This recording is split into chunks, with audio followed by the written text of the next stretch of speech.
Assalamualaikum warahmatullahi wabarakatuh.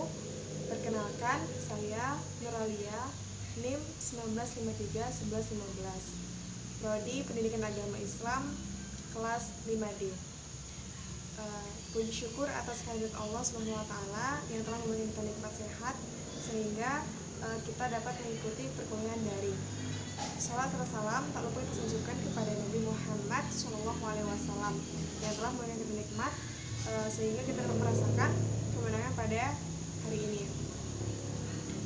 Yang terhormat kepada dosen pengampu pada mata kuliah manajemen berbasis sekolah, yaitu Ibu Jenny Francisca, MPD, serta teman-teman sekalian. Baik, di sini saya akan menjelaskan materi mengenai sekolah efektif.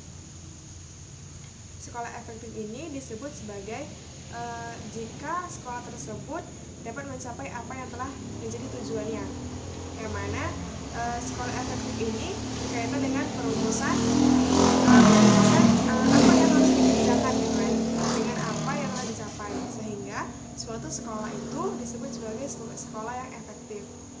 Karena jika terdapat hubungan yang kuat antara apa yang telah dilakukan, apa yang dirumuskan itu untuk dikerjakan dengan hasil-hasil yang dicapai oleh sekolah. Menurut Peter Mortimer pada tahun 1996 menjelaskan bahwasanya sekolah efektif dapat diartikan sebagai a high-performing school, through its well-established system promotes the highest academic and other opportunities for the maximum number of students, regardless of its socio-economic background of the families. Sedangkan menurut Taylor pada tahun 1990 menjelaskan juga bahwasanya sekolah efektif merupakan sekolah yang mengorganisasikan dan memanfaatkan semua sumber daya yang dimilikinya. Umumnya untuk menjamin semua siswa tanpa memandang ras, jenis kelamin, dan sosial ekonominya, yang mana bisa dipelajari pada materi kurikulum yang esensial di sekolah tersebut. Mengenai sekolah efektif dalam konteks manajemen berbasis sekolah ini atau MBS, kriteria ataupun karakteristik sekolah yang efektif itu seperti apa sih gitu kan? Menurut Fagala pada tahun 2011 juga dalam bukunya juga disebutkan bahwasanya kriteria karakteristik sekolah efektif yaitu yang pertama memiliki output prestasi pembelajaran gitu kan, dan manajemen sekolah yang diharapkan memiliki visi dan misi. Yang kedua, efektivitas dan belajar mengajar dalam belajar mengajar sendiri. Yang ketiga, peran kepala sekolah yang lebih terjun luas gitu, yang kuat dalam mengkoordinasikan dalam peranan sekolah itu sendiri. Yang keempat, yaitu analisis keseluruhannya dari perencanaan, planning, perkembangan, evaluasi kinerja itu lebih baik. Selanjutnya yaitu pertanggungjawaban atau akuntabilitas dari sekolah tersebut, keberhasilan progresnya itu gimana. Yang terakhir yaitu pengelolaan atau penggunaan anggaran yang sepantasnya itu dilakukan dengan yang dilakukan oleh sekolah dengan kebutuhan real yang memang benar pelayanan pelajar itu sendiri. Ciri dari sekolah efektif itu sendiri yang menurut Mortimer pada tahun 1991 juga disebutkan bahwasanya yang pertama yaitu sekolah memiliki visi dan misi yang kuat, yang mana disiplin serta keteraturan di sekolah tersebut pun juga konsisten. Yang kedua, lingkungan sekolah itu baik, bersih, dan memiliki staf maupun guru yang memiliki kedisiplinan juga yang kuat. Selanjutnya, kepemimpinan kepala sekolah juga yang kuat dan aktif. Selanjutnya, penghargaan ataupun dari guru itu sendiri memiliki prestasi yang tinggi. Setelah itu, dukungan dari masyarakat sekitar itu juga luas, dan guru-guru memiliki potensi ataupun strategi pembelajaran, metode pembelajaran yang mana lebih meningkatkan kualitas proses belajar itu sendiri. Evaluasinya juga berkelanjutan, yaitu kurikulum yang digunakan juga terancang dan tersusun sesuai dengan klarifikasi maupun kebijakan yang ada pada sekolah tersebut. Yang terakhir yaitu melibatkan orang tua dan juga masyarakat dalam membantu pendidikan di sekolah tersebut bagi anak-anaknya. Yang selanjutnya yaitu implementasi sekolah efektif.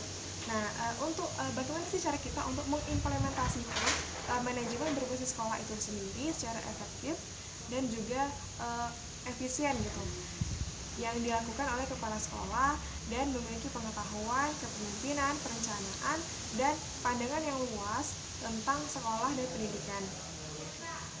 Lebih lanjut lagi, kepala sekolah itu dituntut juga untuk melakukan sebagai fungsi sebagai kepala sekolah dan membina, memberikan saran dan masukan kepada guru, dan juga memberikan motivasi yang baik dan yang membangun kepada peserta didik. Dalam mengimplementasikan manajemen berbasis sekolah ini secara efektif itu dan efisien, guru juga harus berkreasi dalam proses pembelajaran atau meningkatkan manajemen kelasnya. Karena guru juga merupakan teladan dan panutan bagi peserta didiknya. Karena guru juga perlu mempersiapkan dengan segala aspek yang ada supaya manajemen maupun isi dari materi pengajaran itu sendiri berjalan dengan lancar. Selanjutnya, mengenai kritik pengelolaan sekolah kontemporer ataupun sekolah efektif tersebut.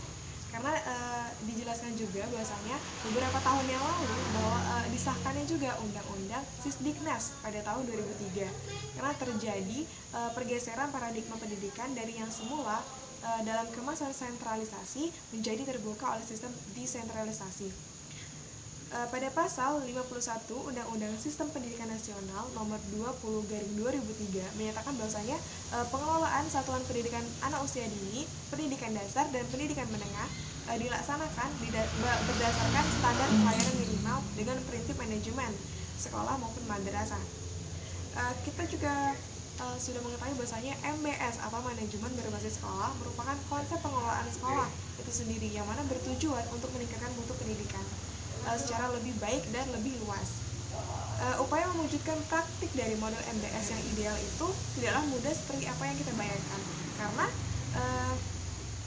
agar terwujudnya itu tujuan itu sendiri bahwa kita juga memerlukan sumber daya dan dibutuhkan juga energi yang besar, sehingga untuk mencapai tujuan dari MBS itu sendiri yang dilakukan secara bertahap, yang dibagi dalam strategi jangka pendek, menengah, dan panjang. Kini juga pemerintah sudah percaya bahwasanya kepala sekolah, dewan sekolah, maupun guru-guru sudah mencapai sasaran dari tujuan pendidikan itu sendiri. Yang mana kepercayaan ini juga harus dijawab dengan kinerja dari sekolah itu sendiri, kinerja tahunan ya, yang mencakup seberapa tinggi sih kinerja sekolah, bagaimana alokasi pemanfaatan dana, serta inovasi yang dilakukan. MBS itu juga perlu ditingkatkan berbagai pelatihan dalam bidang-bidang manajemen seperti bagaimana teknik pengajaran, teknik proses maupun metode pelajaran itu sendiri, dan pengambilan keputusan, penanganan konflik, teknik informasi maupun pengetahuan yang lainnya, serta misalnya teknik pemberdayaan masyarakat, dan berbagai pelatihan yang mampu memperkuat dan memperkukuh eksistensi dan kapasitas pengelola MBS. Kita juga mengetahui bahwanya zaman ini semakin lama semakin berkembang loh. Nah, konsep dari MBS yang diundangkan pada 2003 lalu siap-siap menerima tantangan baru pada masa sekarang, yang mana kemajuan ilmu, pengetahuan dan teknologi di zaman sekarang itu lebih tinggi. Mengenai zaman kompetensi yang penuh tantangan, di mana semua sistem telekomunikasi, semua fasilitas yang ada itu telah berbentuk visual, audiovisual, dan lain sebagainya. Nah, dari semua fasilitas yang berbentuk lebih kekinian gitu kan, serba online, dan juga kita juga harus beradaptasi dengan keadaan yang sekarang, mengenakan seragam dan teknologi yang efisien. MBS juga harus segera beradaptasi dengan keadaan yang sekarang, mengenakan Karena MBS kontemporer merupakan ikhtiar gitu kan, ikhtiar baru di dunia pendidikan Indonesia dalam menjawab tantangan zaman pada masa sekarang.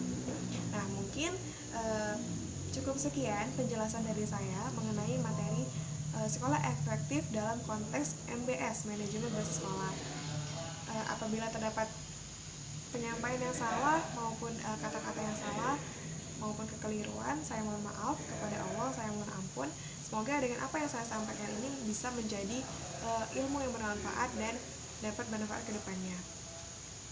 Lebih dan kurangnya saya mohon maaf. Saya akhiri. Wassalamualaikum warahmatullahi wabarakatuh.